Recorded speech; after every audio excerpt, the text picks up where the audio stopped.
My name is Stephanie Hancock. I'm Chief Visionary Officer for 5280 Artists Co-op, Colorado's only Black female veteran-owned arts and entertainment company.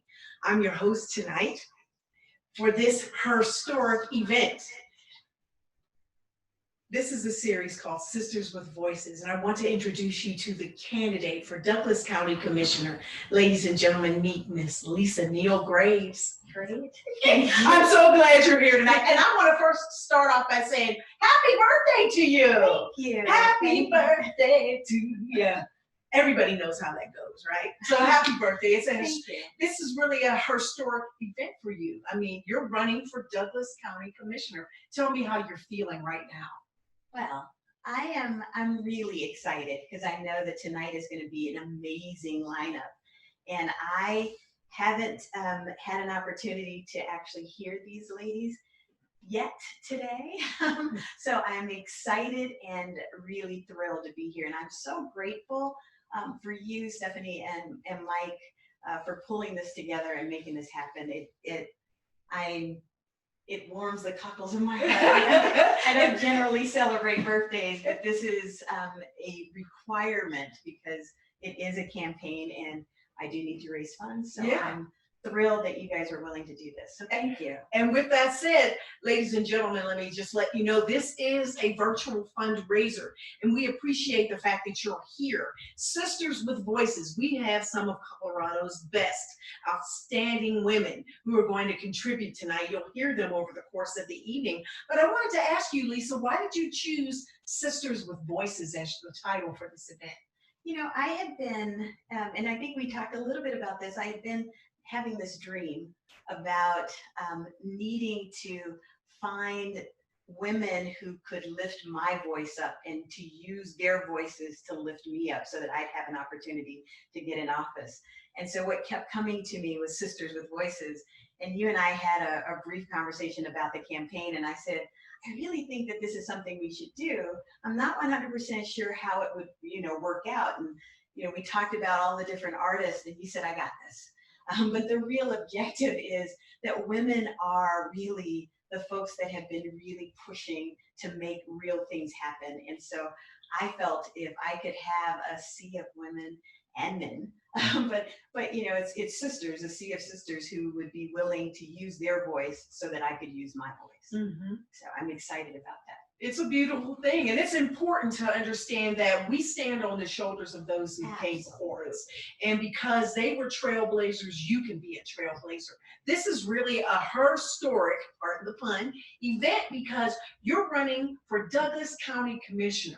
And for those people who don't know exactly what that is, can you just give us a brief snapshot of what that is and how they can understand it a little bit better? Right, yeah, so the county commissioner is an incredibly important role for most counties. But in Douglas County, it's incredibly, it's way more important. Not to say that the other ones aren't that important, but it's way more important because we have a county, we're one of the top 10 wealthiest counties in the nation. And we have a county that is more than half of the county is unincorporated. And so the Board of County Commissioners actually serves in the capacity of a legislative body for them, right? So they can set policy and rules. But the county commissioners generally, they set the budget. And for Douglas County, it's a pretty huge budget. It's nearly $500 million. And with that budget, they are also responsible for the health and safety and welfare of our residents. And they're also responsible for the infrastructure, which includes roads and bridges. And for those counties that have actually done some of the work to build communications infrastructure to allow for broadband access, they would be responsible for that in some cases as well. So this is a holistic opportunity. So it's both kind of an operations role with respect to just the management of the city or the county and enabling our residents to survive and thrive. But it is also a really cool role as well because you have an opportunity to create, I would say, the infrastructure or the wherewithal that would enable sort of growth to happen, not just organically and sort of on the fly, but it allows for growth to happen smartly.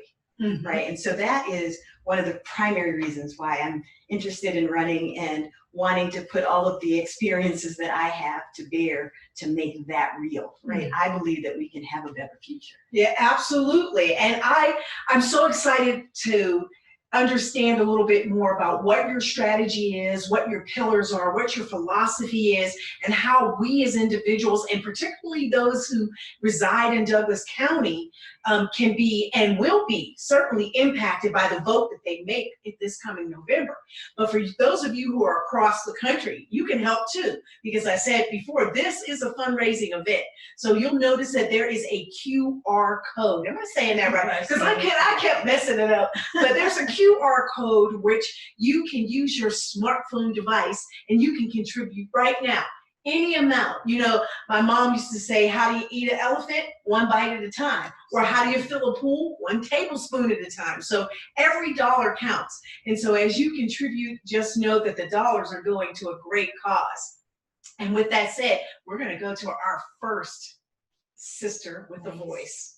Ladies and gentlemen, I want to introduce you to Mary Louise Lee. She is a powerhouse performer. She is a Henry Award winner. She is an actress. She is a singer. She is just a legend to me. I've known her for many years, and she brings to the table a beautiful voice and a beautiful talent. She's going to sing for you tonight, and you will be blessed. Ladies and gentlemen, Miss Mary Louise Lee.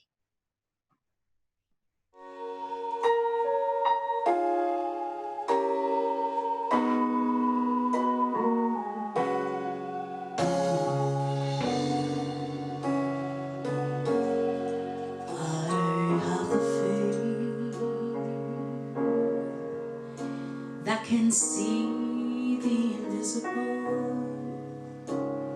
expect the incredible, receive the impossible, faith that can conquer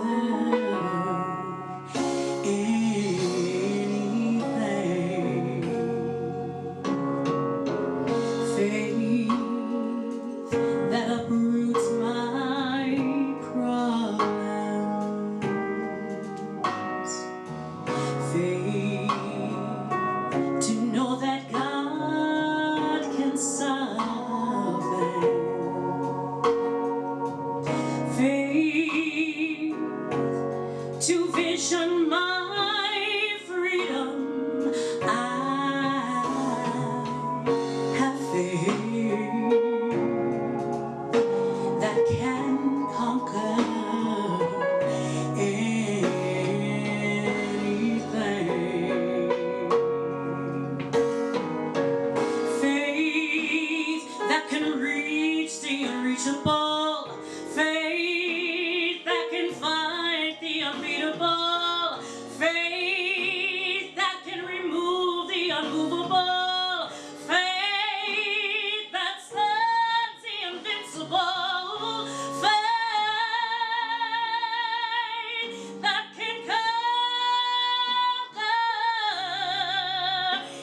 Again, my name is Stephanie Hancock. I'm with 5280 Artists Co-op.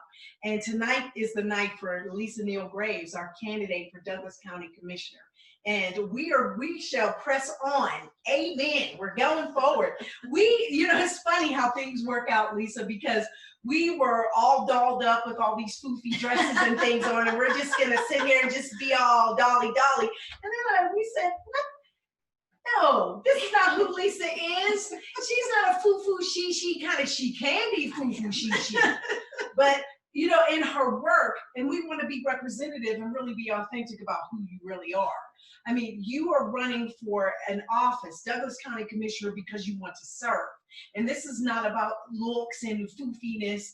While that is important, because I like to put on a cute dress like anybody, but this is a candidacy that's about working, about sustainability, about community, about innovation.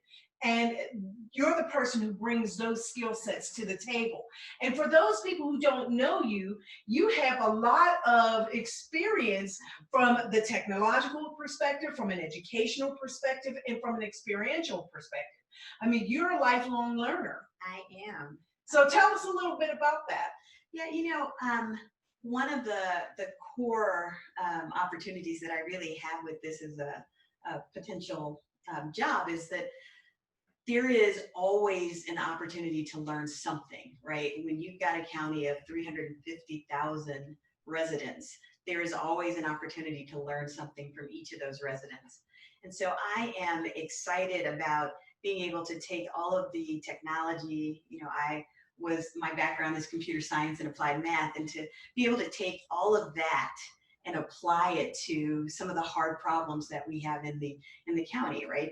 Some of those problems include traffic, right? So I want to come up with an innovative solution. I want to work with the experts that we do have and identify other experts that have been uncovered or have not been uncovered yet, to really work on how do we get a better strategy for transportation and specifically for traffic as we open back up. But what's most important when we think about innovation, at least right now, is that we are in the precipice of trying to figure out what does recovery look like from an economic perspective. And so I have been really working, I've been a part of a couple of different task force that's really looking at how do we reopen and what does reopening look like? And we know that some of those jobs are not going to come back in the same way.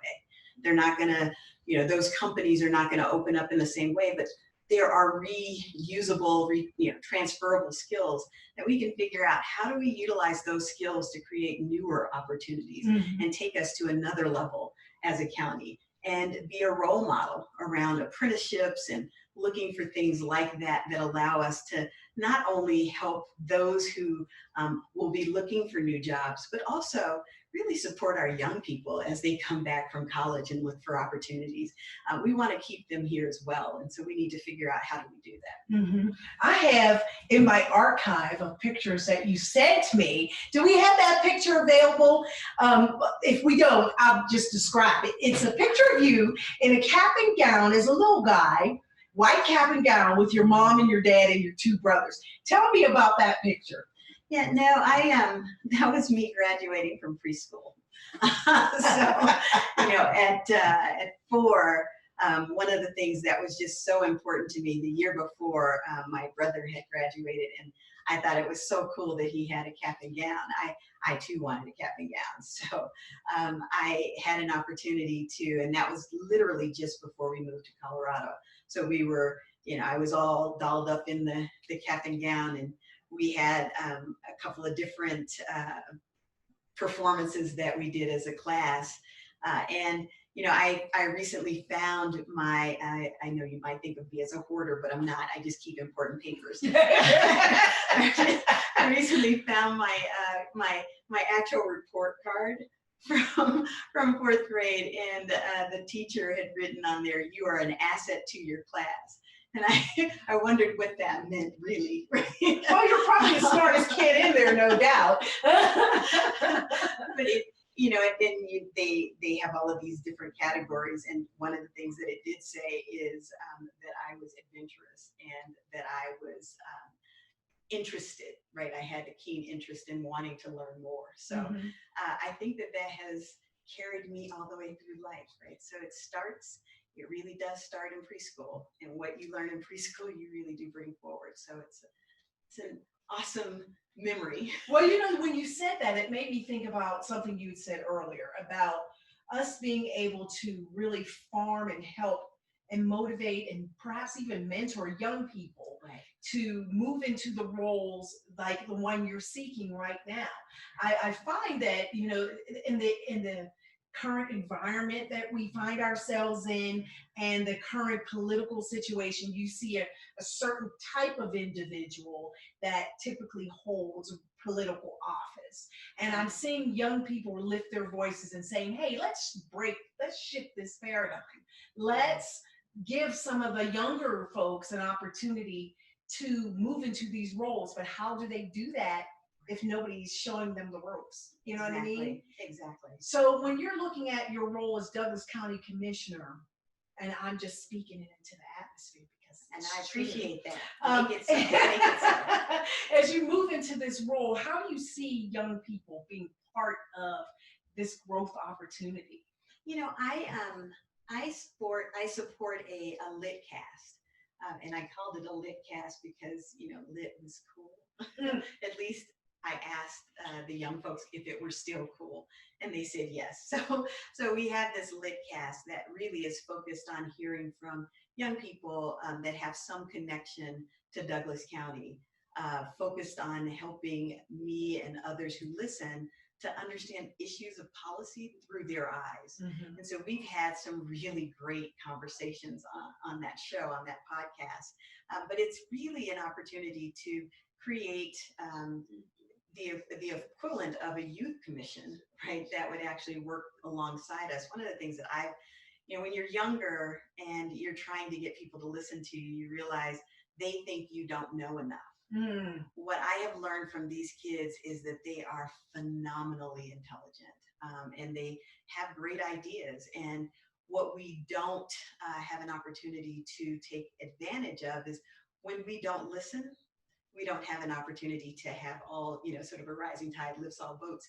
When we don't listen to them, we don't get to see the world through their eyes and their experiences today, and use that experience combined with our experiences and try to figure out, well, what's the next step and what should it be? So I'm thrilled to be able to work with those young people, and I'm looking forward to being able to do more. Fantastic. I wanted to make mention because, as I said, ladies and gentlemen, this is a fundraising effort. Technology notwithstanding, we're going to keep working through that. But I wanted to thank our sponsors, Lakeisha Gunter, Frank Sanders, Larissa Herda, Stephen Herda, Dawn Bookhart, and Arlene Booker. Thank you so much for being, you know, for believing in Lisa. This is a Herculean task. And if you're not connected to the quote unquote political machine, it can be daunting.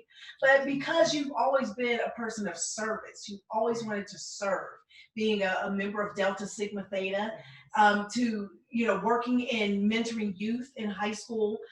Tell me a little bit about how those experiences have shaped you as the servant leader that you are right now. You know, it's interesting that you asked that question. You know, Tony and I were having We Walk in the Mornings, and we were talking about this, and I was talking about the different pillars of my platform and what they all mean. And I think for as long as I can remember, you know, my dad was one of those first 17 Black engineers that IBM hired in Boulder. And when they were trying to figure out what to do about personal computing, there was a theory that they weren't, you know, people weren't going to buy personal computers. So they gave all of those computers to their employees, and my dad brought them home so we could build these computers. And I think even then, I was sort of looking at it from the perspective of having an opportunity to create a better future, to create an opportunity to do something that hadn't yet been done, to leave the world and my little space in that world better than when I found it.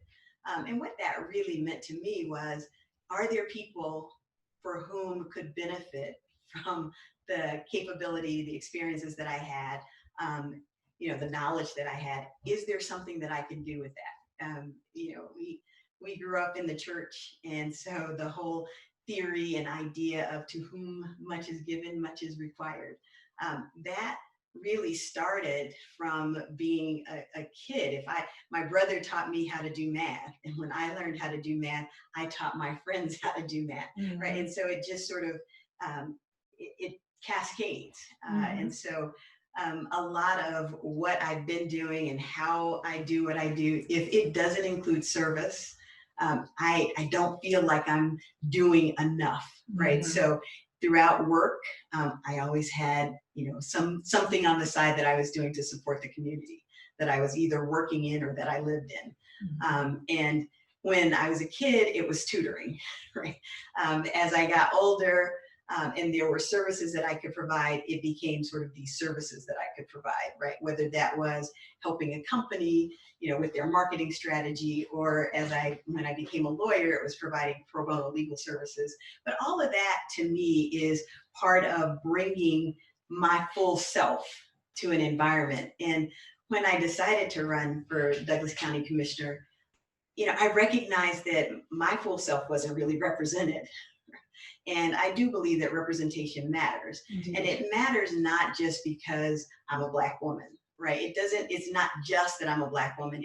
I'm a Black woman that has worked incredibly hard to, identify areas where there are deficits, where I can actually make a contribution, which is why I got into computer science and math.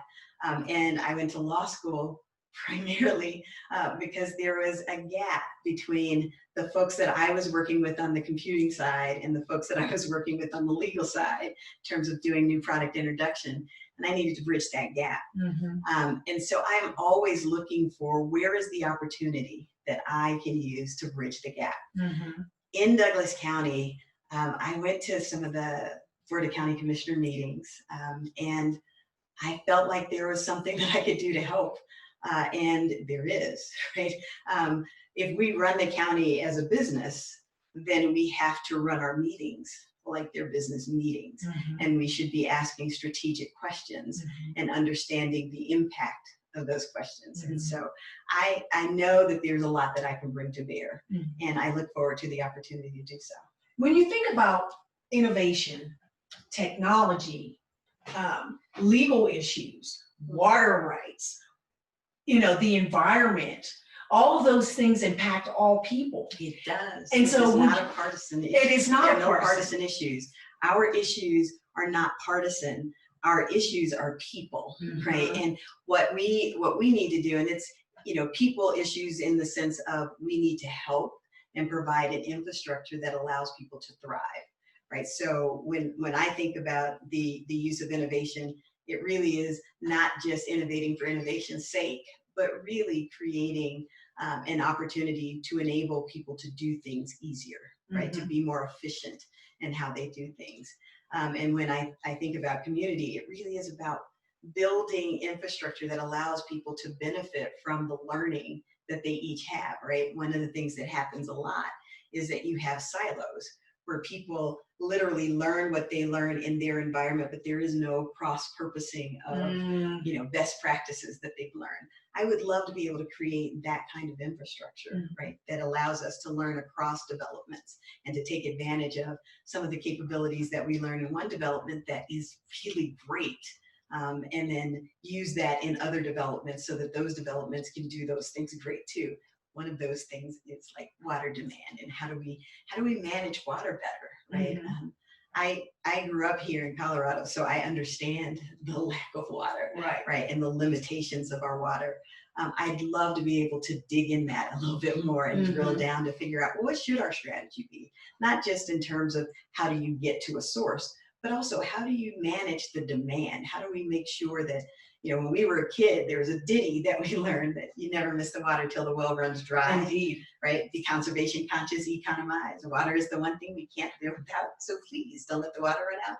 We learned that as a kid, so as children, we didn't run the water while we were brushing our teeth, right? You wet your toothbrush and then you brush your teeth and then you clean the toothbrush, right? Right. Those are little things that I think help us to go a long way, Right. And there are now bigger things that we can do that help us to go in an even further way. I'd love to be a part of that process. And for those in my family who've been giving me a hard time about running the water, there you go, it's right there. Because Colorado, a lot of our water goes to California, it goes to Utah, it goes to a lot of different other places. And so we have to be conscious and mindful of that. And this is it's an all people issue. For those who would say that, well, Douglas County, you're fairly new to this area. How do you understand what's really going on out here? What would you say to those critics? So, we built our house in 2014, right? And I moved into this house in 2015, but I knew the area because as kids, while we lived in Denver and my dad worked in Boulder, one of his really good friends, Louis Chapman, and his wife Gladys lived out here, really over on First and Lincoln-ish. But they had a farm, and he was probably one of the first actual Black cowboys that I ever really knew. So we would actually go to his home and we'd ride his horses, but we also raised chickens, right? So my dad really wanted us to understand where and how food got from the farm to table. We were doing that back before it was cool. You were doing farm to table back in the day. Exactly. And the rationale for that was he wanted us to have an appreciation that you just don't, you don't assume that something that you can just go buy in the grocery store is something that's just highly available. Mm-hmm. That you need to understand, how does it get to the grocery store? Mm-hmm. So having had that experience, this was always a very pretty place, right? It was always incredibly beautiful. This area was mostly farms, and so we're blessed now that there is development here, but it's because of those experiences that I realized I knew what it was like before. I know what it's like now. I really do believe that we need to create a sustainable balance, right, between what we do to grow our residents and take advantage of the open spaces that we have, which are lovely, mm-hmm. and of course our wildlife. We want to maintain all of that so that it grows as we grow, and we don't axe one out in exchange for more houses, for example. Right. So, right. People move here for the open spaces. Right. And it's very attractive too, because people want to be in the beautiful, wide open country. I mean, I remember growing up in the city, if you had a cool apartment, that was the thing, it's because I grew up in the concrete jungle, and then I came to Colorado some few years ago, because I'm just a baby, but some years ago. You're as old as I am. But we're both only 24, and she's 25 today. But anyway, just coming out here, seeing just like when God created Colorado, he was just showing off. For real, he was. And when I look at, and my husband would beg to differ, he says it's a suburb of Texas, but I digress. I'm thinking that this place needs to be preserved, but also we need to be mindful of what we have here, because I have grandchildren and I want them to be able to see the glory and the beauty of what this state is. Exactly. And I just think it's important for us to keep that in mind.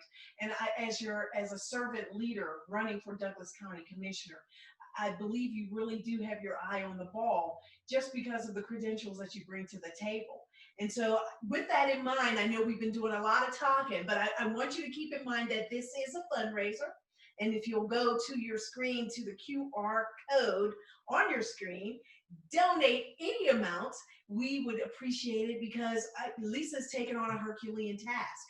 She is running for Douglas County Commissioner, and sadly, you just can't throw your hat in the ring and run. It takes money, it takes infrastructure, it takes volunteers. There are so many ways that you can help. Even if you don't live directly in Douglas County, you can still be a participant and you can still help. And so we solicit that. So with that said, we're going to our next musical event. I gotta tell you, you are in for a treat. I know.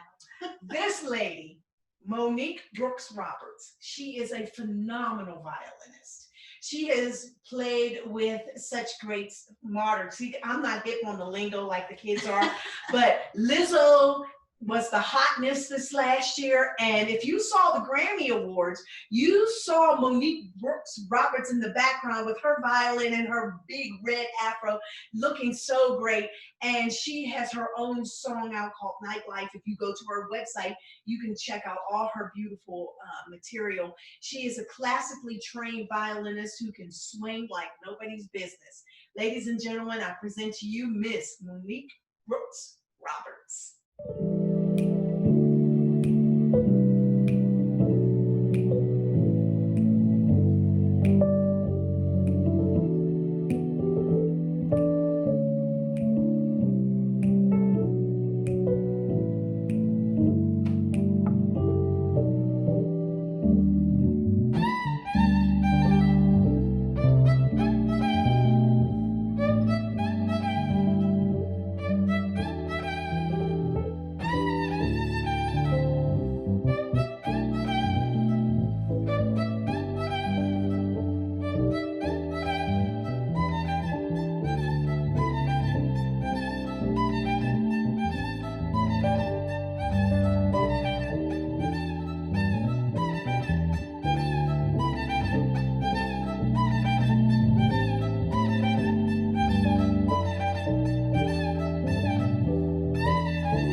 Living my life like it's golden.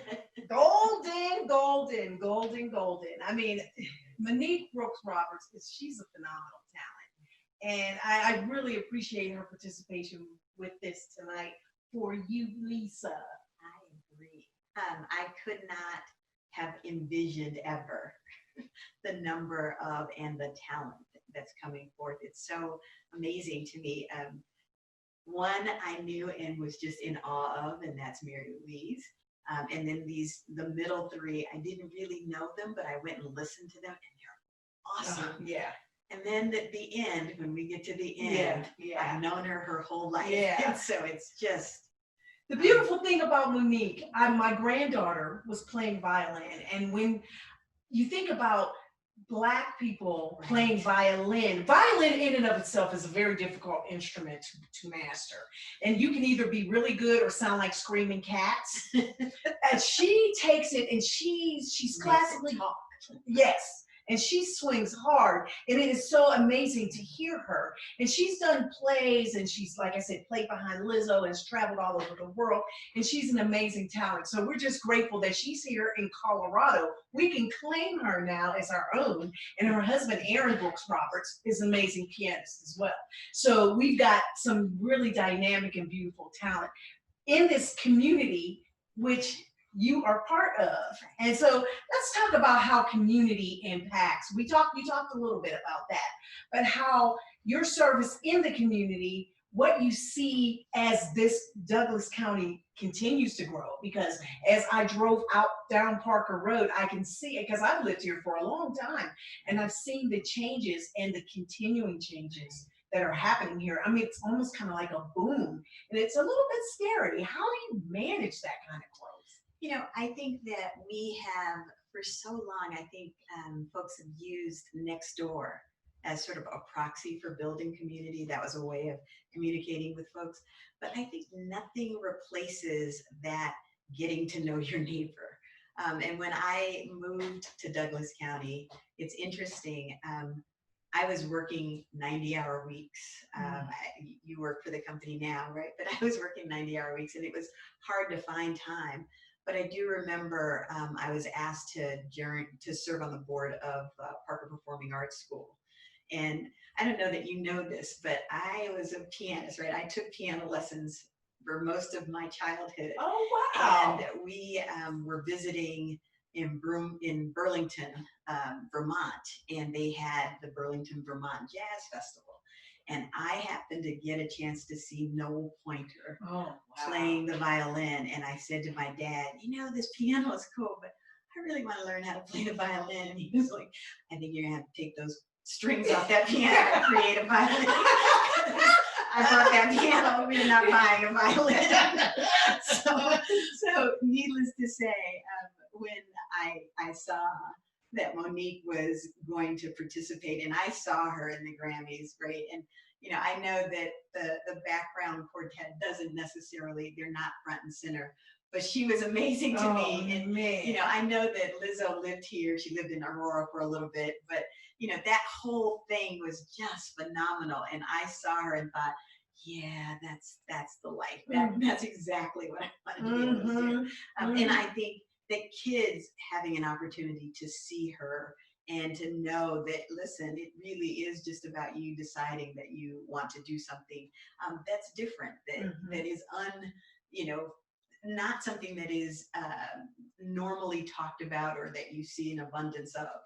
And it was because of that, I told you I had been asked to go to the Parker Performing Arts School because of the arts. I have this thing about arts and science.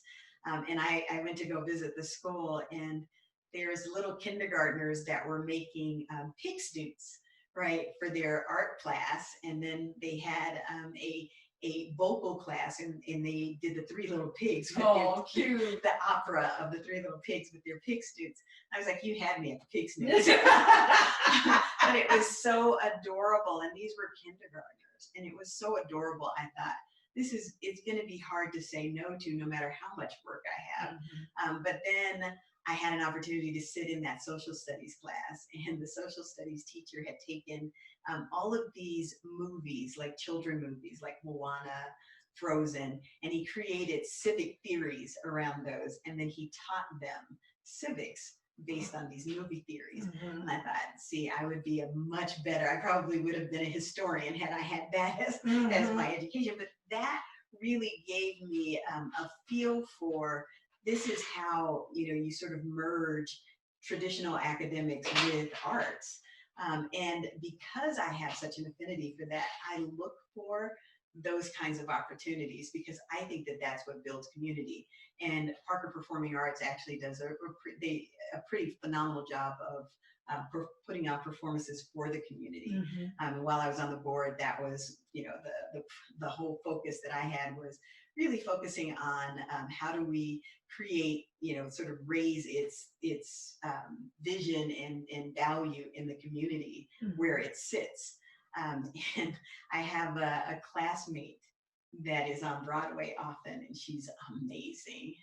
And I had her come and do a master class for the kids. Oh, I bet they enjoy that. That's community, right? That is And community. So I look for ways, how do we create sort of unique opportunities to bring together people who really could benefit from knowing each other. And so I think in Douglas County, we have a wealth of knowledge. We have a wealth of talent. And all of that knowledge and talent could be used as volunteers to support how we grow and the ways that we grow and helping all of us in the community thrive. And I would really welcome the opportunity to sort of create that kind of infrastructure that builds community in that way. So that's, you know, that's part of the theory, right? That is definitely part of the pillar that I have around community. When you think about community, Douglas County is unique, right? Because it has a large rural area. You have a smaller urban area, which is like where Parker Road is right there, that little niche. And then you have a large suburban community as well. How will you be able to use innovation maybe to pull these three distinct sections apart? Because you have these three groups, they all have their own ideas of what they think is important and what should happen. How do you find a commonality between those three so that they can see, yeah, this is important to me too, aside from the obvious things like traffic and water, but you want them to see that, yes, you have a stake in everything that happens in our county. Yeah, each of, you know, we do that small rural urban area, and then, you know, of course, a larger suburban area, and the rural area, they all have different needs at different times. But there are, to your point earlier, there are some really common needs, and core of that is water, right? We have roughly about 8,000 homes in the rural area that is they live off of well water. Right, we need a strategy that not only works for those of us who live in suburbia, right, in that small piece of urban, but also those who live in rural areas that are leveraging well water, you know, as their sole source of water. And one of the other sides of this, you know, COVID was both a blessing and a curse, right?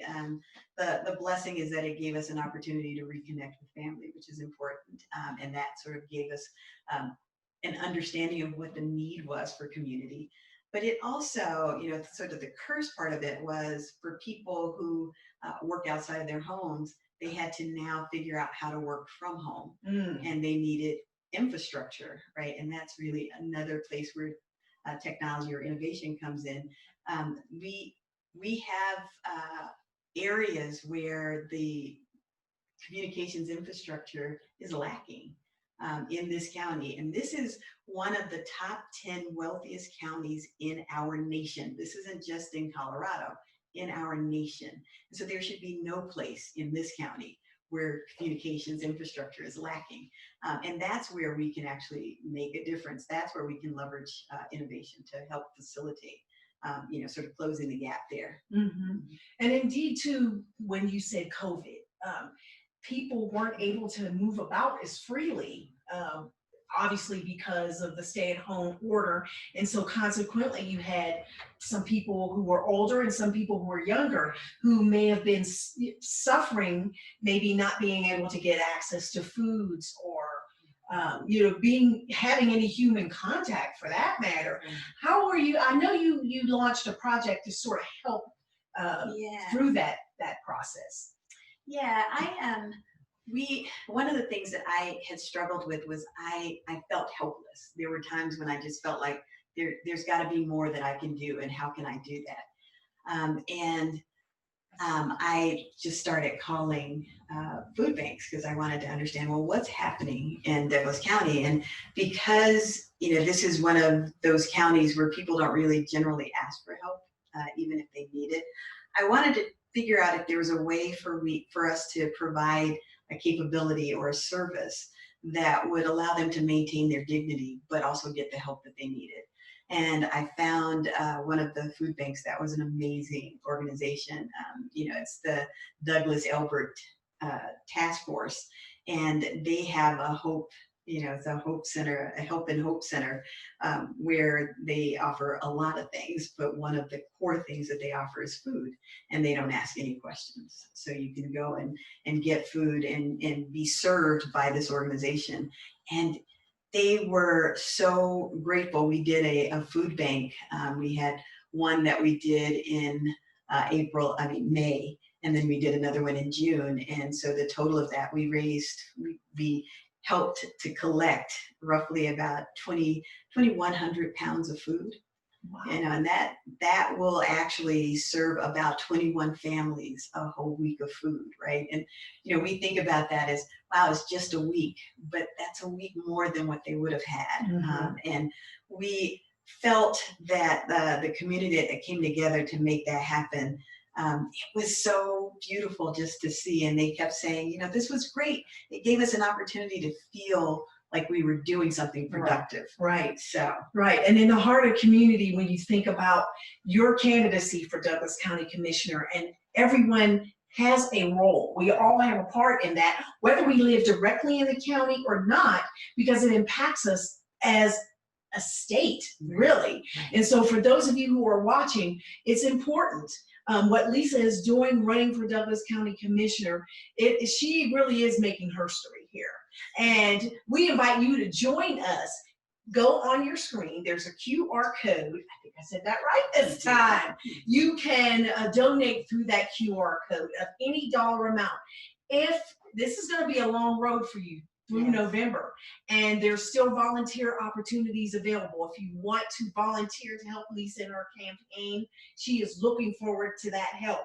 And with that said, I also want to thank our hosts, Jamara Gunter, Bo Kui, Olina Zhu, Julia Reichman, Wen-Hang Wang. I said that totally wrong. Let me try it again. Wen-Hung Wang, Howard Bubb, Anthony Hill, Irene Petrick, Andrew Lyon, Monica Lang, and Colleen Abdullah. We thank you so much. Lisa's campaign thanks you so much for your contributions and your help, because without you, she couldn't do what she's doing. It would be hard. It would be really super hard. Almost impossible. Almost impossible. Almost impossible. There's nothing that's impossible, but almost impossible. Yeah, almost. Because, with will and with drive and with community and with support, you can do anything you want. And that goes from way back. And we'll talk a little bit more about that in a minute. But before we do that, I want to bring you a dope poet. Okay? We have a violinist, we have an actress, but now we have a poet. And Kenya Mahogany Fashaw, I know her personally because she's my partner, but she is a slam poet. She's a writer. She's a Henry Award-winning writer. And for those of you who may not know what the Henrys are, they're Colorado's equivalent to the Tonys. Right. And she won a Henry Award for her play Colorism, Breaking the Chains of Complexion. It's a phenomenal play, and it's been invited to go to Atlanta in 2021 for the National Play Convention that's going to be held down there. So we're really excited about that. But she is also a nationally known slam poet. And so she's written a poem that I know you will enjoy. Ladies and gentlemen, Kenya Mahogany Fashaw. Curvy and black, thick brick, house like that. Matter of fact, you can say that she's stacked, racked, or built like a stallion. Everybody bow when she come around. It's like that. I've always wondered if the thickness of a black woman's hips was strong enough to sink ships because of the burdens that she's been forced upon, not to be bold, not to be outspoken, or even to be sugarcane thick. Not knowing that her lips can only speak sweeter than honeydew. But society says, never mind her mind and undermine everything that honey do. And then here come you, wanting to ridicule the cinnamon glide in her backside, something that she built this nation on, something that they hate her on, but try so damn hard to take her form. Don't align your fakeness to her greatness. Quit parading her breasts, cause you can't seem to climb over the power in her rolling hills. Don't envy, but then empty her sculpture into your trash. I'll call you a thief. Cause you've stolen her body parts, put them on display and made a mock of her body's art, when all she really needed was the hands of her community to remold her canvas, protecting and respecting the Black woman at all costs. Without our community, we are lost.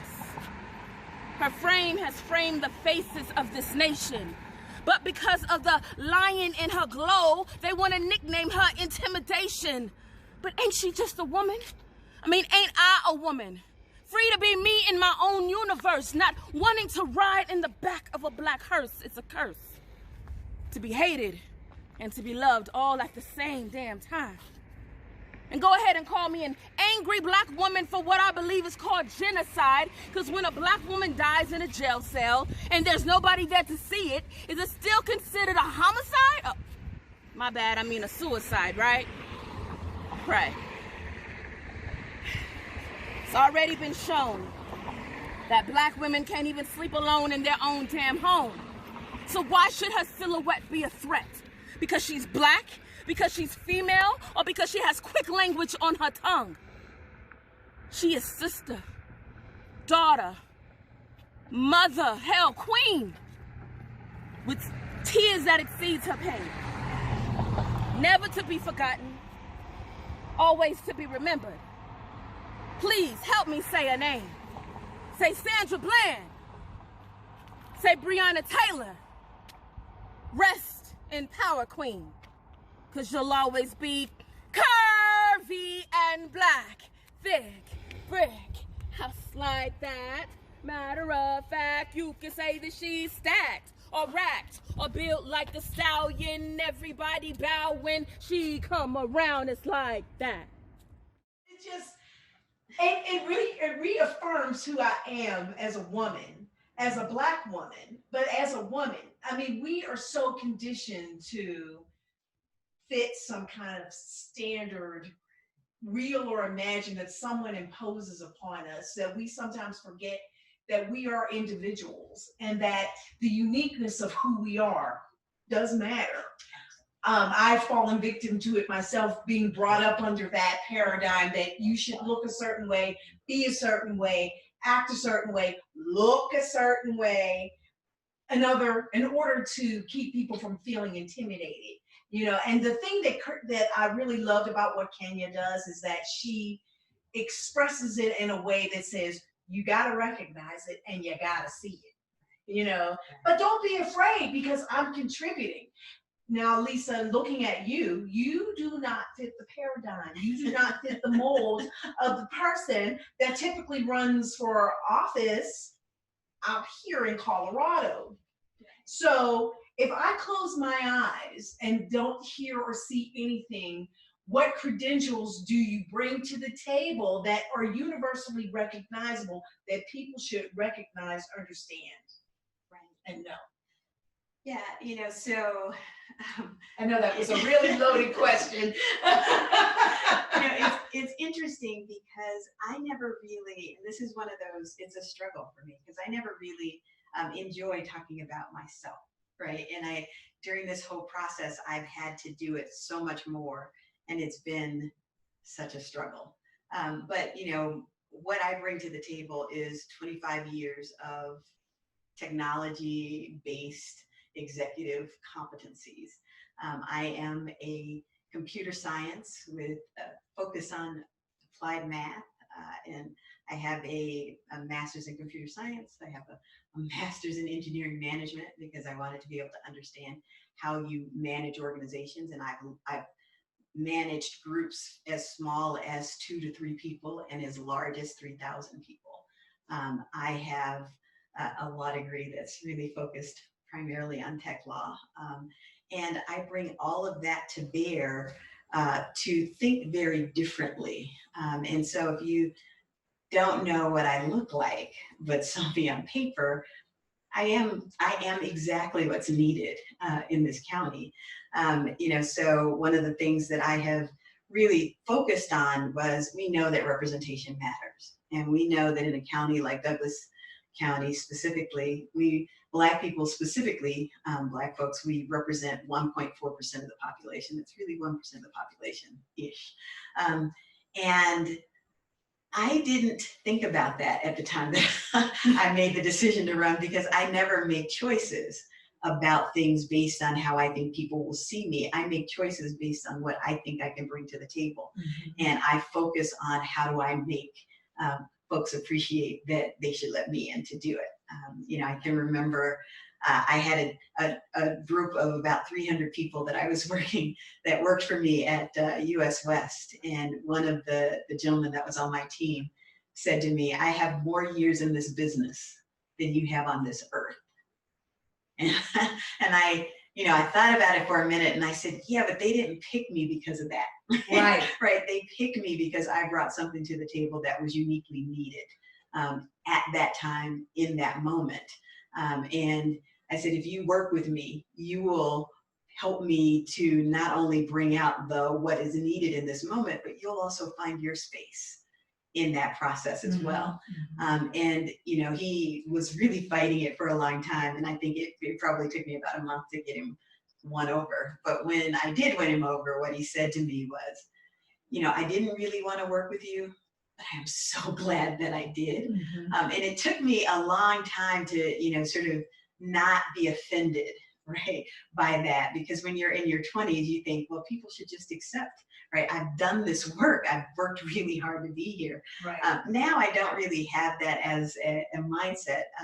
I recognize what I can bring to the table for Douglas County, and I've had lots of people ask me, so why are you doing this? And I'm not doing it for me. That's how I can continue to push. I'm doing it because I believe that we can make a better future for Douglas County, and I believe that I can help make that real.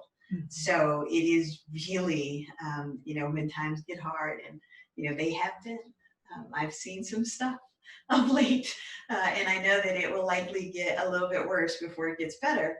But, what I am asking people is, this is less about the partisan nature of issues. It is more about who has the right competencies that can take this county to the next level or take it forward. And I believe that I do that. And I do that in spades. So I really do look forward to the opportunity to demonstrate that. Right. And I totally agree, because when you first said you were going to run, I thought to myself, wow, Lisa is taking on a Herculean task. I mean, this is an uphill climb, from a partisan perspective, from, not necessarily socioeconomic, but just of the diversity or lack thereof in this community. But people have to shift their mindset. I mean, this is a challenge to shift mindsets, because you have to think about what is going to be beneficial to the community. And someday your children are going to be impacted by the decisions, certainly, that are made today.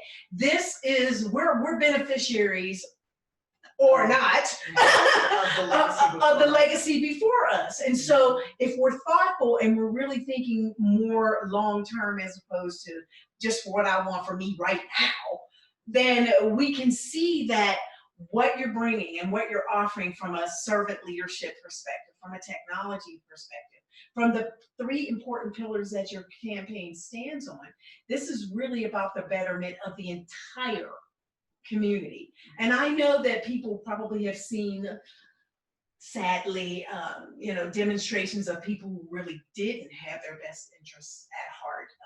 They fought for a position, and then once they got it, they forgot why, who, and what their purpose was.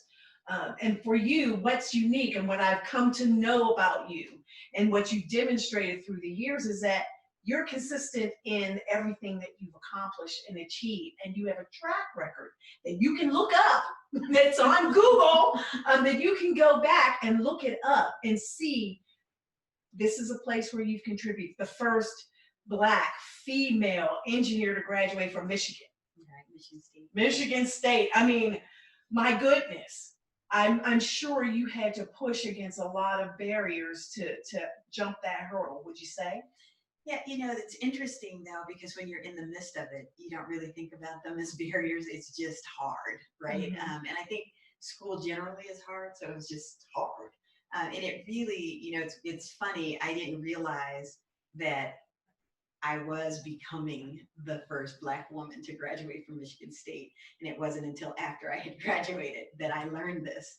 And I learned it because I came back. I left all of my notes and all of my books there for students who were coming in behind me. And I came back to speak. The school had brought me back to speak to the students, the next couple of classes actually. And I noticed that there were my notes, right? Somebody had my books and the notes, and I was like, what are you doing with that? What is that, right? And they said, you don't even understand. Your notes were meticulous. Mhm. You captured everything. And so this was, it was great to see that, but I didn't do it. It was never about me. It was really about how do I do something that gets me to a point where I can help make a contribution that hasn't yet been made so that I can leave it better than I found it, right? Mhm. How do I benefit others the way I've benefited from others, right? I've had wonderful mentors, and they didn't necessarily look at me in terms of my color. They looked at me in terms of both my drive to do something different and to, the ambition to try to figure out how to make something better than it was. Mhm.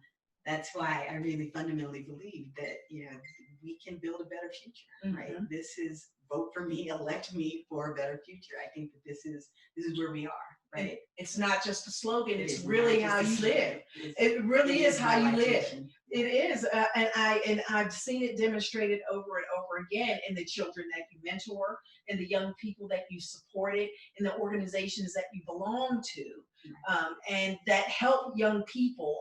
And really, what you said something, we were talking earlier about self-replication. Maybe I didn't say that correctly. Where you're setting yourself up to be duplicated, so that when you're gone, they're going to keep on blazing the trails, right? Right. How do I do succession planning? That's it. So Succession planning. who's the next, right? Who's got next? And working with some of the young folks that I have an opportunity to work with on my campaign, and I'm telling you, these are some amazing young people. And we are looking for more volunteers. But these young people have ideas, and they are enthusiastic. They are civic minded. They are active politically. And they talk about things that I couldn't even have fathomed talking about when I was their age. Mhm. We've got a lit cast that's coming up on Monday, and our topic is performative activism. Right. What? Right. And that was a topic that they came up with, right? And it's, listen on Monday. It's really awesome. It's cool.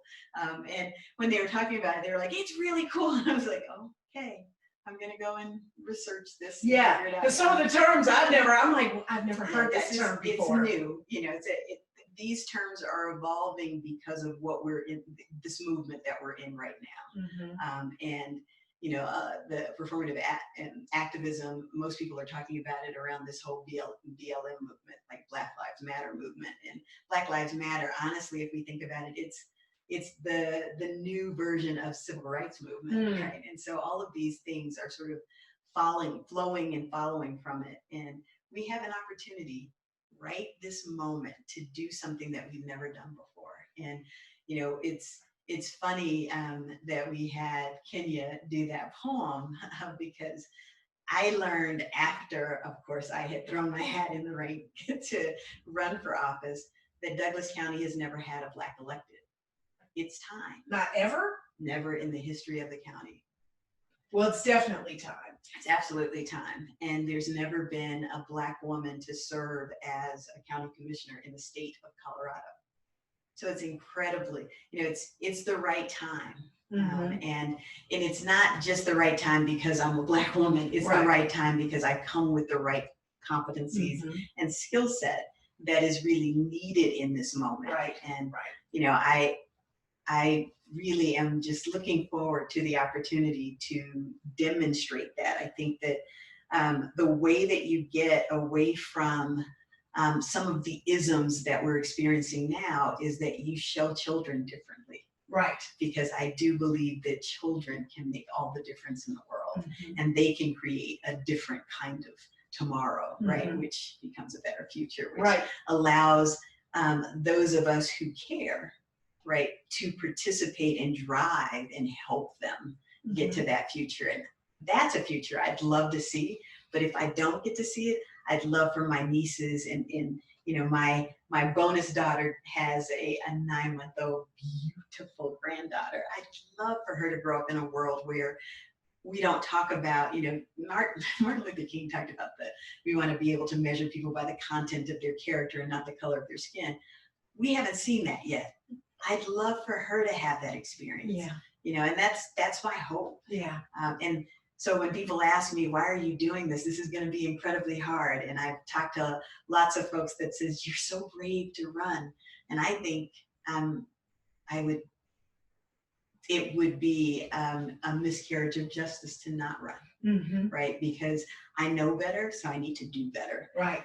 And that should be the attitude that we all have. Absolutely. But I can't be responsible for everybody. I can only be responsible for what I do. So I'm doing my part. Right. And we all should do our part, because I know, and you demonstrated, and we as women, we tend to, if we see a problem, no matter how gnarly it is, we look at it and say, okay, we can do one of two things. We can whine about it and say, oh my goodness, this is just so bad, or we can jump in and help. And every small bit of help is important. Every small bit, as long as it's moving in a positive direction. It's not self-serving, but it does help everyone. And it's important because we're modeling this for people who are watching. There's always someone watching. And so for those of you who are watching us right now, pretty good segue, huh? For those of you who are watching us right now, I want to remind you that this is a fundraiser, and every dollar that you contribute counts. And so if you log on to that QR code, Lord, today, I'm an artist and not a technologist. But if you do the QR, you can contribute any dollars to help this campaign, because this is going to be a long, hard fight to the finish line. Also, if you want to volunteer, you can go to Lisa Neal-Graves' Facebook page. You can volunteer. Let her know that you support her, that you're holding her up. Every way that you can is super important. So that brings us to our next performer. Are you ready? I am. Okay.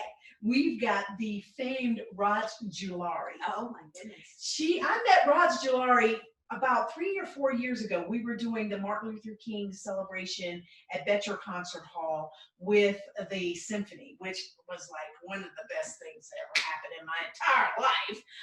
And she was on stage, and she was just beautiful in her execution of her music. And we subsequently did a play together, and she has been performing around town. She's an artist, she's a writer, she's a singer. And she does a song called Natural that you can watch on her website, and it's just beautiful, how to embrace who you really are. And she's currently just touring around the country and doing stuff here. And yes, Raj Jalari is actually her name. Her daddy gave it to her, but she thought she was cute. I'm sure there's a longer story to it. You'll have to ask her when you see her. But here she is doing one of her wonderful signature songs, Miss Raj Jalari.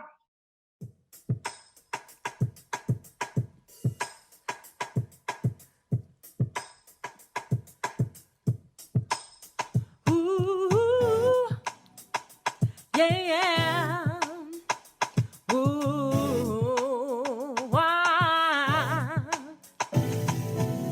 I ain't never been a skinny girl. I got curves you could see clear across the world. But I'm a real strong sister with a big old dream. You should never judge a book by its cover, you see. Stand tall, embracing my identity. 'Cause ain't nothing false when it comes to me. Took a long time, now I'm feeling fancy free. Listen, let me tell you how I came to be. Guess what?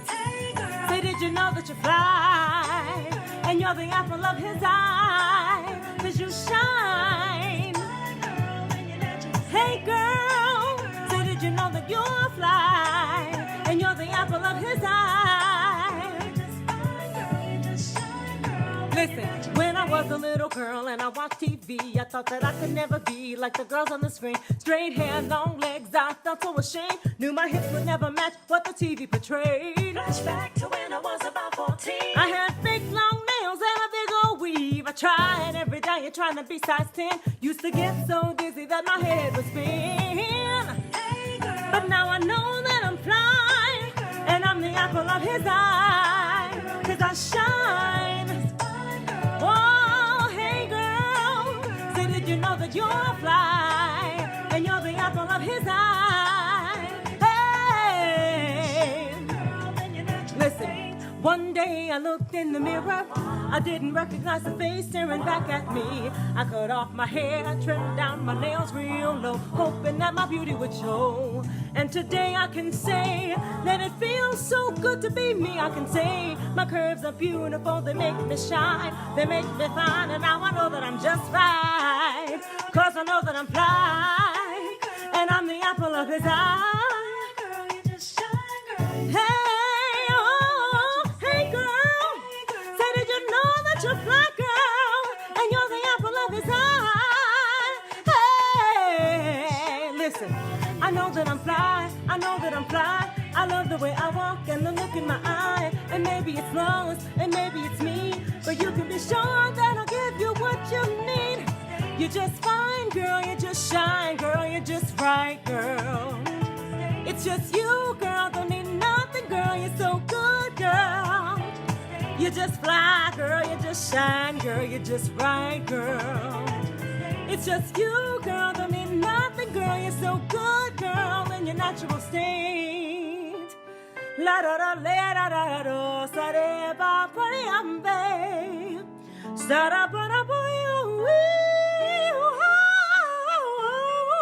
la da do hi la da no ba ya la we le sa da do hi la da di da da yo. Well, that just makes me want to sing. Hey, girl, don't you know that I'm fly? I mean, that was wonderful. What did you think of Miss Raj? Oh my gosh. Oh my gosh. I told you when she said that she would actually do this, I went to her site and just hung out for a while because she's an amazing artist. She is really good. And she's made Denver her home, and it's really great to be able to have all these great sisters with these amazing voices, amazing talent that circle you, and are supporting you. Because to me, it's you have to dispel some kind of myths that people have around folks that are doing things that are innovative, that are breaking the mold, that are stepping out, breaking some preconceived notions or paradigms that people might have. Well, she's running around. I think it's a beautiful thing when you see sisters supporting sisters, doing things that are going to really make life better for everyone. Absolutely. Absolutely. And it's tough, right? We know that everybody's busy. And so I recognize that during this time, not only are we busy, but we don't have a whole lot of leeway to do some of the normal things that people would ordinarily do, like knock on doors. I do believe that during campaigning, much of campaigning is really showing up at the door and having the conversations. And I've been really having to figure out ways to simulate that in a virtual forum. And that's been really tough. But what I find is when I do have an opportunity to speak to folks, they hear me and recognize the opportunity that exists. And so for those of you that are out there, to the extent that you're open to and willing to host a virtual forum, I'm certainly up for that, and I'm here for all of that. And an opportunity to meet friends and really help them understand sort of what I bring to the table and why it's important that we elect me at this moment in time, I think is really important. So thanks. And with the constraints that the pandemic currently has on our ability to move about, technology, when it works, does really great for us. it is important to still reach out and have as much contact as we can to the extent that we're able to. I think, with you being able to do Zoom conferencing, in lieu of being able to just knock on doors, meetings at the library or coffee shop, or whenever we're allowed to go back to church, any of those things that think of innovative ways. It's caused you to be innovative in your communication strategy. Absolutely. With the public, would you say? Absolutely. And we're pulling out all the stops, right? We're using relational means, we're using all these different sort of tools and approaches just to do outreach. And while it's already tough, it becomes even tougher because the people that you're trying to outreach to often aren't as familiar with some of those tools. And so we're teaching and reaching as we go. What I also realize as well is that the county commissioner role, as some of the young folks would say to me, isn't all that sexy, right? And that's because people don't really understand the role. And so one of the things that, I worked with Phil Weiser when he was running for state attorney general, and I watched while he taught people what the attorney general does and got them on board to support him in that capacity. And so I know that that's some of the things that I'm going to have to do as well. And, fortunately, I'm not running all by myself, right? So I do have a partner that's running for the other district, District 3, and that's Darian Wilson. And I think the combination of us doing this together and educating and helping people to understand the value of this role, I think it will be a little bit more amenable to, sort of doing what would be considered the impossible. Right? We can make that possible. So I'm really excited about not just running for office, but also running with her and leveraging the competencies that we both have, right? I have a lot of large company experience. She's got a lot of small business experience. And so the combination of those two things, we have both ends of the continuum and also in the middle. What would you say would be, we talked about water, we talked about infrastructure and traffic, and we talked about growth. We talked about merging the small, medium, and large portions of the community together. What would you say would be the pivotal, well, maybe that's not the best word, but the strongest thing that the Douglas County Commissioner needs to do that maybe the general public isn't aware? Right. I think creating a business infrastructure, a business support infrastructure that allows more businesses to bring high-paying jobs back into, not back, but into the county. One of the things that I learned in all of this research that I've been doing is that you've got roughly about 75% to 80% of the people who live in this county work outside of this county, right? Which is why we have such high traffic. Wouldn't it be great, right? I sat in that traffic when I was working in the AG's office. It took me an hour and a half to get to work in the morning, and then an hour and a half to get back. I could avoid it on either end by going in incredibly early and leaving incredibly late. But the core of the day, I felt like the work that I was trying to do, I couldn't really, you can't come in at 6 and leave at 3 because a lot of the core stuff still happens between 3 and 5. And so, that whole traffic situation, I looked at that and said, how is this possible? And really that comes from this whole notion of people having to travel outside of the county to get to work. If we could bring high-paying jobs and a business infrastructure that supported the build-out of more high-paying jobs for businesses, you'd have fewer people having to travel outside of the county. They could work in the county and spend more time with their families. And given, like I said, COVID was both, it's a blessing and a curse, right? The blessing is people get a chance to spend more time at home. The curse is really, it's at what expense? And, we from a county commissioner perspective, this whole economic recovery is incredibly important. And, given some of the opportunities that I've had to work, I worked for a company that really grew through acquisitions. And so you had to figure out how do you merge all of those small acquisitions and figure out a common way of supporting that. That really isn't that far from the county work as well, right? You've got all of these different towns that each have their own characteristics and personalities. And you really want that to stay because that's what makes the county so unique and so wonderful. But you also want to be able to leverage best practices across them, right? And to figure out, are there ways in information sharing that can be done differently that allow us as a full county to thrive? And really that's, as I talk to more people and spend more time, I realize that people are really wanting that, right? There is, of course, a faction that's always a faction that, wants things just the way they are. Right. But the truth of the matter is that you grow or you die. Right.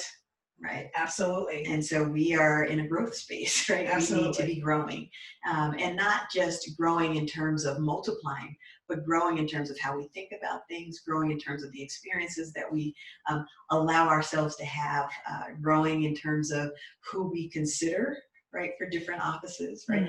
Those are all growth opportunities, and we are now in the precipice of a growth opportunity. Right. This is a unique and pivotal time. It really is. I like you, I agree that you have to suspend judgment and think outside the box and look at other ways to function. Otherwise, you're going to be left behind. Absolutely. And these young people, again, an untapped resource that would really, with the right molding and mentoring and shaping, could really set, like the kids say, set it off. I don't know if that's cool anymore, but they could really set things ablaze. I mean, they really could do some things. And with that said, you now being where you're at, what would you tell your 19-year-old self?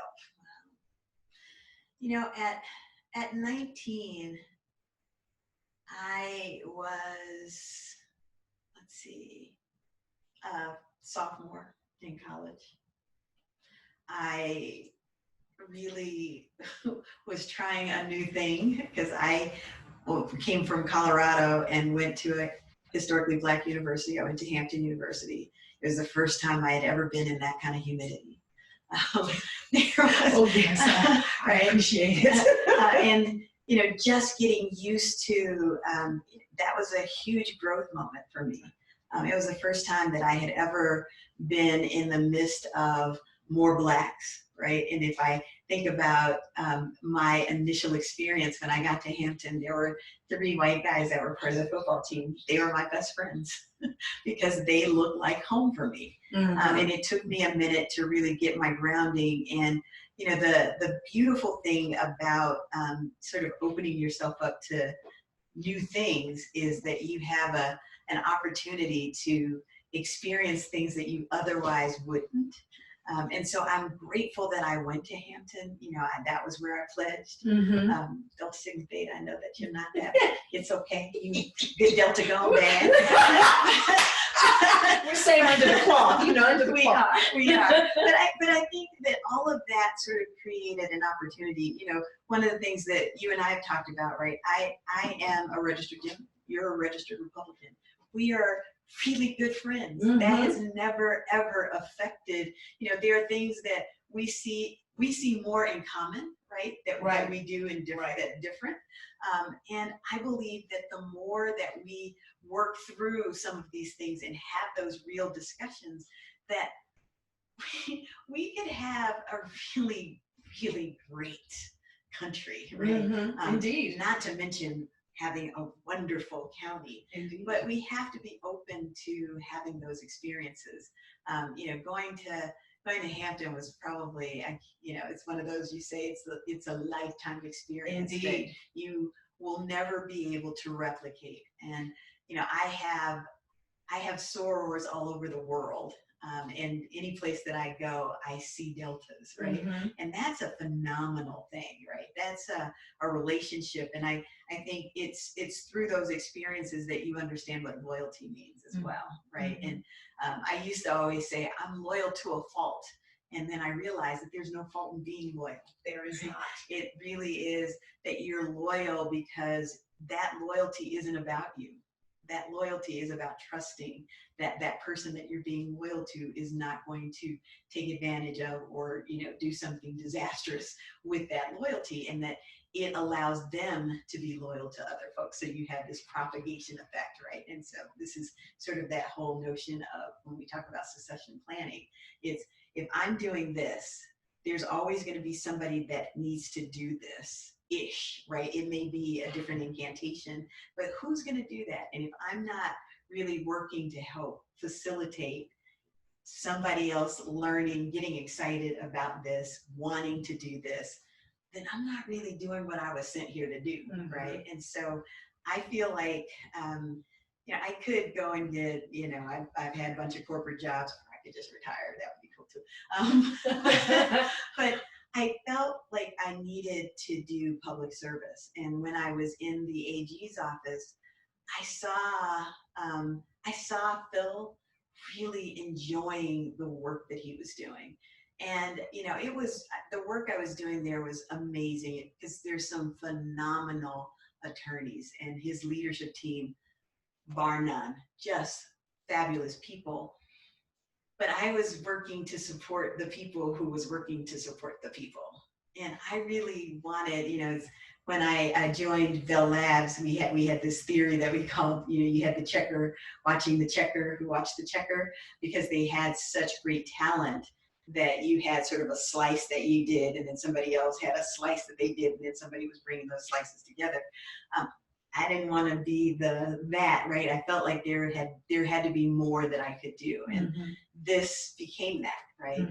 And I'm really excited about this. And, you know, I spent a lot of time talking to a variety of folks. I have great mentors, but talking to a variety of folks about what this means. And everybody said, oh, this would be great for you, but recognize it's going to be hard. Yeah. Right. And they're not wrong. It is really hard. Yeah. But I'm looking for it's going to be great. Yeah, because it's worth it. I mean, anything we know in our life experiences, that anything that you do that is really worth anything is always hard. Right. It's always hard work, because having gone to an HBCU myself, Texas Southern, it was excellence and achievement. It's okay. It's okay. It was great down there. But one thing I had to understand, coming from a paradigm, you know, coming out of the military, going to an HBCU, it was like, blah, I hit the windshield, and I'm like, what is going on here? This is not, you know, because I'm used to regimented move. No, you had to flow freely and be innovative and imaginative and, you know, smile and be on time all at the same time, you know. So when I got that diploma, it was one of the proudest days of my life, because I know how hard I fought for it to get it.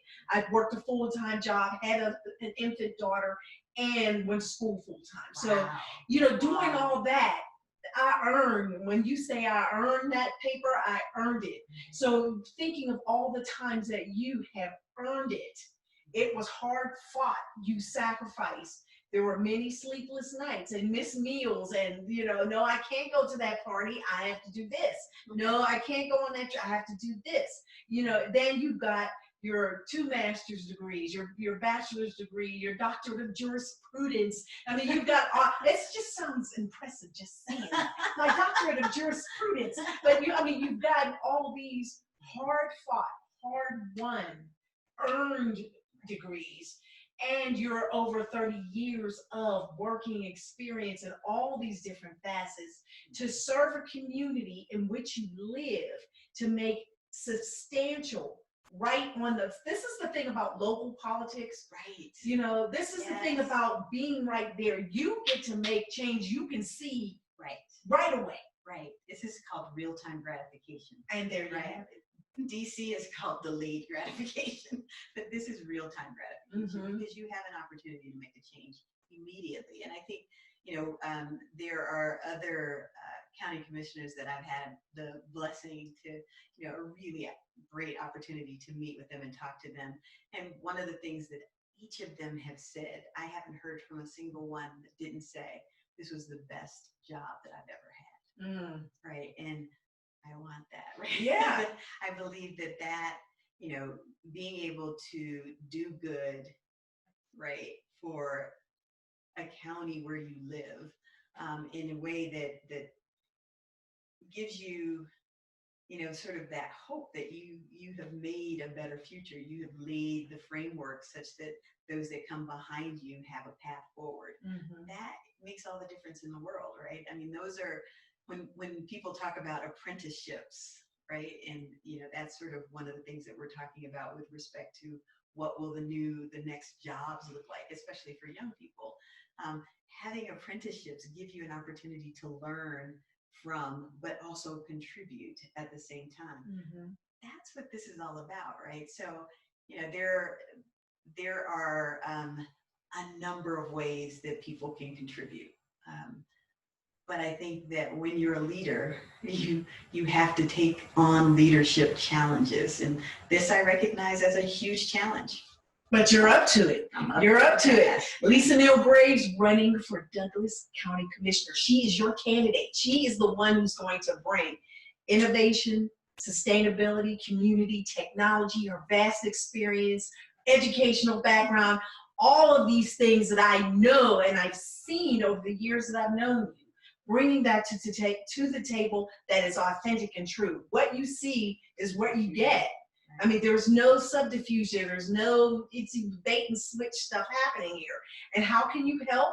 Even if you don't live in Colorado, just click on that QR code on your screen and contribute, because every dollar counts. Every dollar helps. If you want to volunteer, reach out to the campaign and volunteer, because it's a long, hard road between now and November, but it will be here before we know it. And so as you help sustain Lisa's campaign as she takes to the field, and really, I believe this is your time. I really do. And the fact that you're a Democrat and I'm a Republican who will vote across party lines when necessary, I believe that it's important, people will vote on a partisan, just, okay, they're all Republicans, I'm going to check. But when you're making that vote, are you really thinking about who it is you're electing? Now more than ever, it is important to understand and know who it is you're checking in your box to represent you. And here in Douglas County, it is critically important to understand at this juncture really who it is you're voting for. Because when you do that, it will impact your life in a real and substantial and pretty immediate way. So with that said, I'm going to give you a rest because I got more questions for you. We're going to go to our next performer. And I just feel like we just need to have this young lady who you've known since she was what? Oh my God. 9 years old? Maybe even younger than that? Maybe at birth. When she was a baby, huh? At least a toddler. Yeah, and it's amazing because I've seen her growth in her artistry and the beautiful young woman that she's become. It's you feel like I've known her mom for a long time as well. It's like she's everybody's baby. Yes. And I remember as well, I played with her dad years ago. Right. Joe Keel. And I sang at your wedding. That's right. With Joe Keel. I mean, sang at your wedding. And, I've seen her grow and develop. She went off to Fisk and got her degree, and the development of her talent as an individual and who she is and her unique message, particularly as it relates to mental health issues.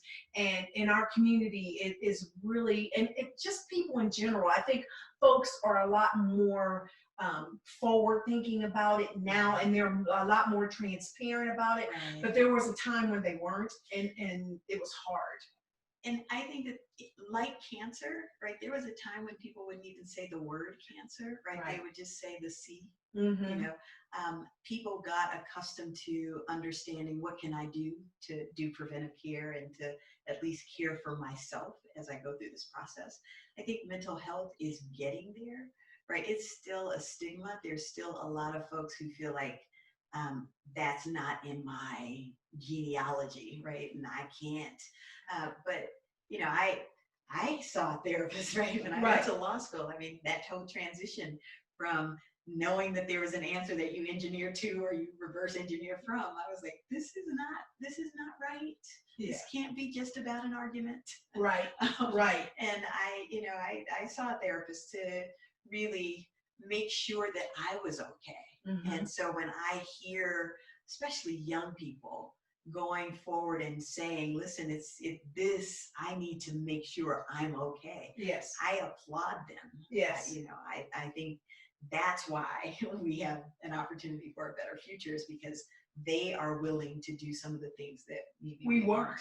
Right, we weren't. We didn't have the courage to do. And Jo Foki is a phenomenal, talented musician. She's a phenomenally talented vocalist. She has a platform that is unique but transparent and can be transformative. You can go to her website and contact her, and she can help you help yourself, because sometimes we don't always know. But when we see someone who is like us, who understands our struggle and our journey and has transformed or is being transformed through it, it gives us courage and hope. And so with that said, ladies and gentlemen, Jo Foki.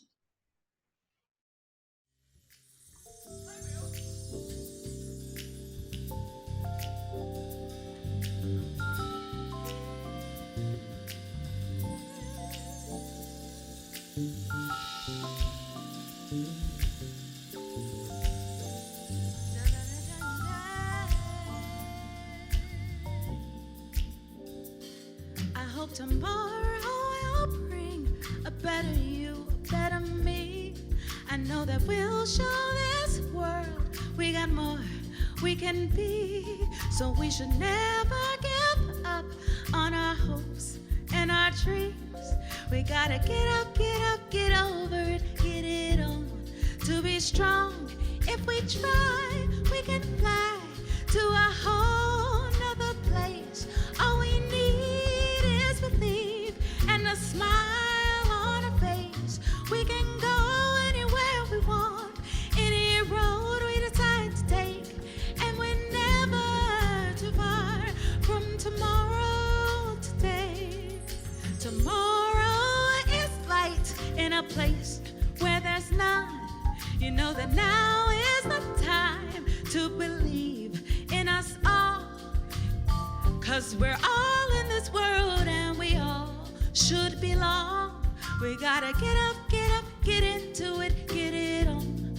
To be strong, if we try, we can fly to our place in the sun. All we need is precious dreams and a friend we can trust.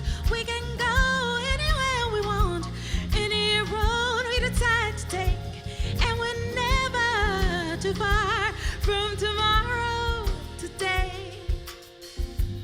Tomorrow is just for us to share something special, and it's something we know will last and last. There's a promise of love tomorrow has, special, and it's something we know will last and last. Da, da, da, da.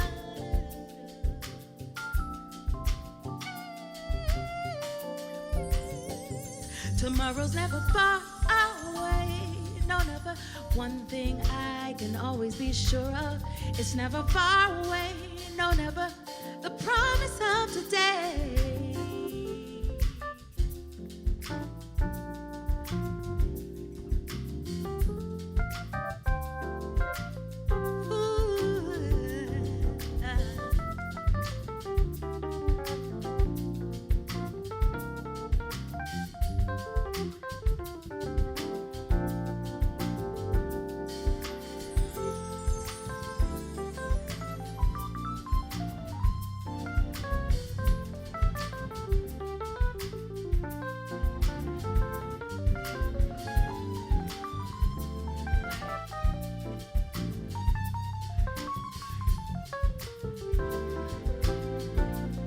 Solomon Chapman.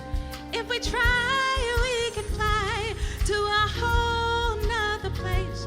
All we need is precious dreams and a smile on our face. We can go anywhere we want, any road we decide to take, and we're never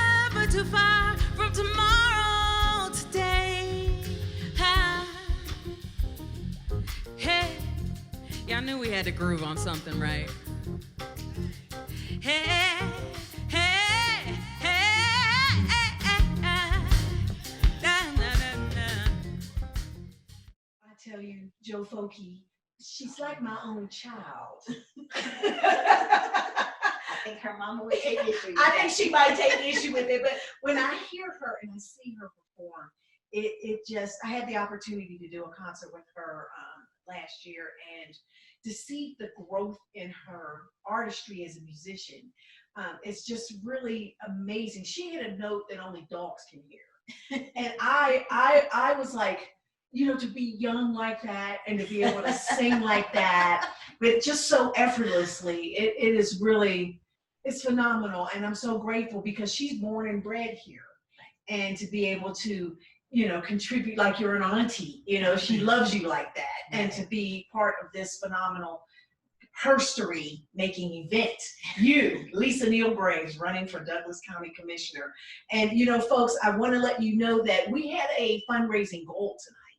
We wanted to raise $10,000 during this 2-hour webathon. And folks, we are so close.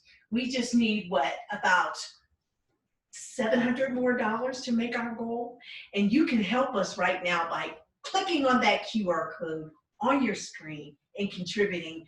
Every dollar counts. And it's really important because you will be part of Lisa's herstory in being the first woman of color Douglas County Commissioner. Not because she's a woman of color, but because she is infinitely qualified and brings to the table all the skill sets to make this job make a difference in a greater way, not only for the rural residents, the suburban residents, and the urban residents of Douglas County. And it's how many square miles? It's roughly about 852 square miles. So that is a large, so we're talking from Parker all the way down to Castle Rock? Castle Rock to Roxborough, Sedalia, Larkspur, Frankstown, Highlands Ranch. So that's a huge swath of land. It's a huge swath of land. And all these people, Lone Tree, all these people could find themselves disconnected,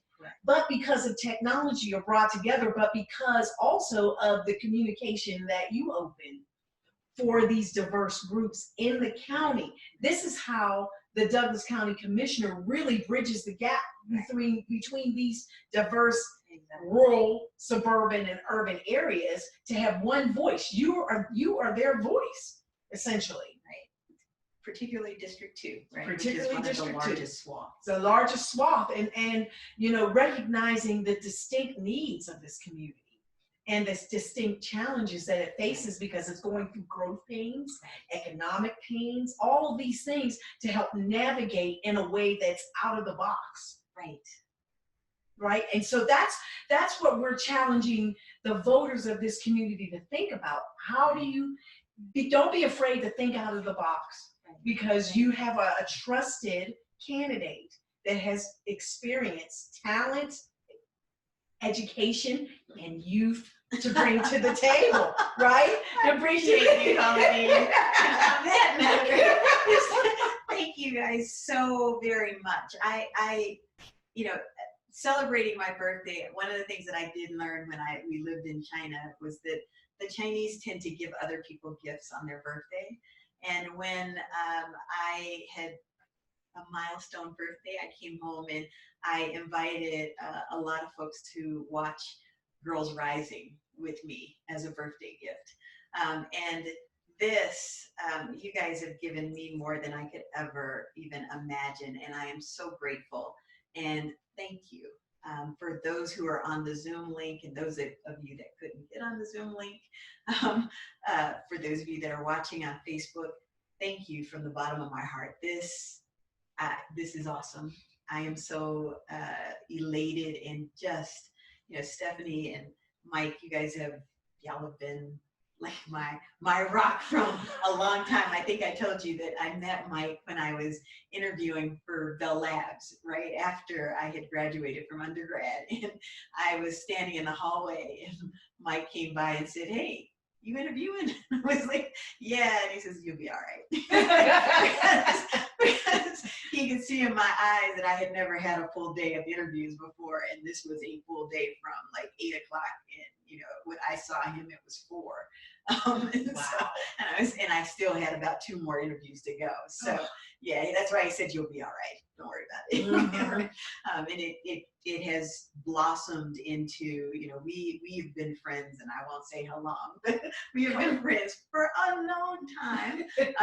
And it's these kind of relationships that are so important to me. And I form relationships and I retain them, right? And so every place I go, I have family. Right? We've got a family in China. We've got a family in Portland. We've got a family in New Jersey. Right? We have family in Arkansas. We've got family everywhere. And so for all of you that are watching and that are supporting and that are holding my back up so that I can lean into this, thank you. Thank you. Because it does really about your pillar community. It does take a community to accomplish a Herculean task that you've taken on. But it's not so hard when you know you're not alone. Exactly. And you know what's in front of you. You set your face like a flint, right? Absolutely. And you're like, this is it. You set your face like a flint and you're going forward because you understand what's at stake. And people need to understand what's at stake. They need to understand that the future is really at stake. And this is an opportunity for you to impact change in a real way. And with that said, I want to thank the supporters, Karinga Ross, Ahmed, Omar, Ruda Sanjiri, Derek Lowry, homeboy from college, right? Ebony Chaffee, Patty Powell, Catherine Ernst, Sandy Alt, and Herschel Ramsey. Without you, your pivotal support has really helped Lisa's campaign, and it's really helped her realize a dream of service really that you've been doing all of your life, just in different capacities. It's kind of a hallmark of really what your life is. You've always served in some capacity at some time.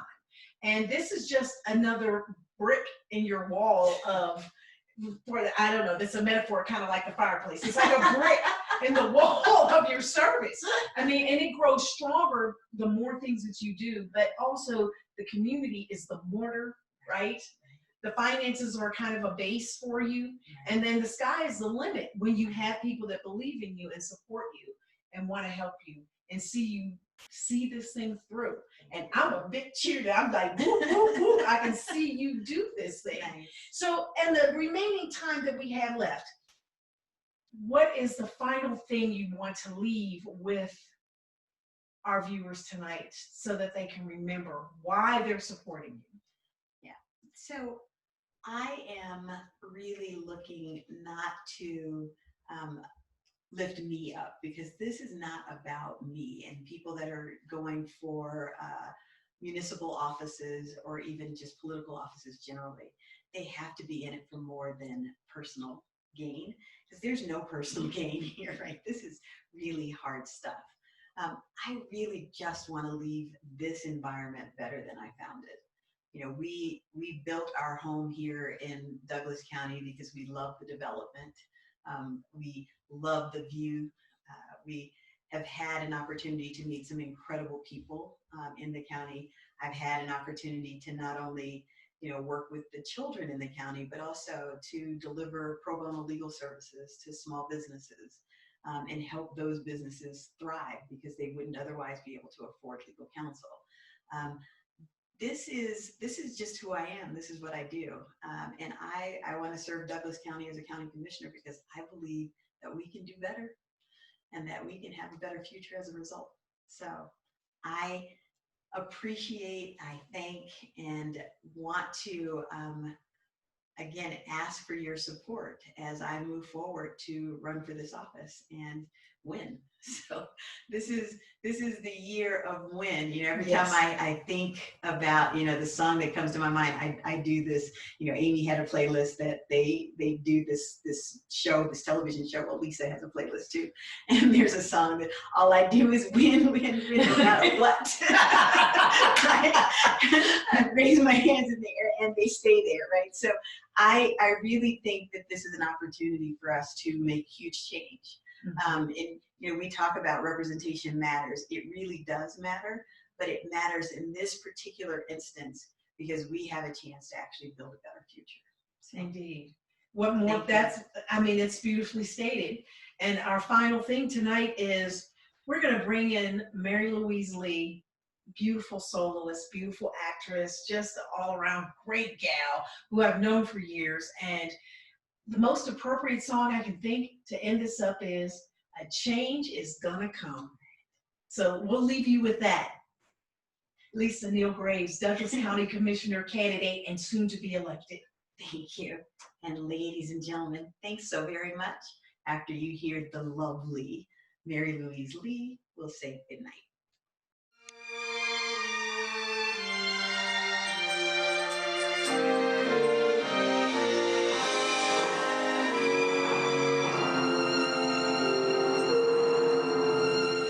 I was born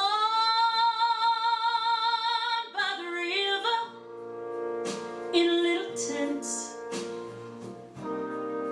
and just like that river, I've been running ever since. It's been a long time coming, but I know a change gon' come. Oh, yes it will. It's been too hard living, but I'm afraid to die, 'cause I don't know what's up there beyond the skies. It's been a long time coming, but I know a change gon' come. Oh, yes it will. I go to the movies and I go downtown. All my friends say, Mary, don't hang around. It's been a long time coming, but I know a change gon' come. Oh, yes it will.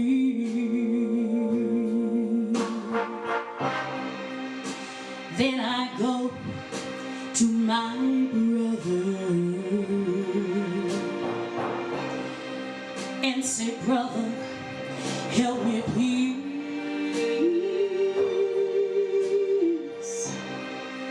Then he winds up knocking me down, down, down on my knees. Oh, there were times that I thought I wouldn't last for long, but now I think I'm able to carry on. It's been a long time coming, but I know a change gon' come. Oh, yes it will.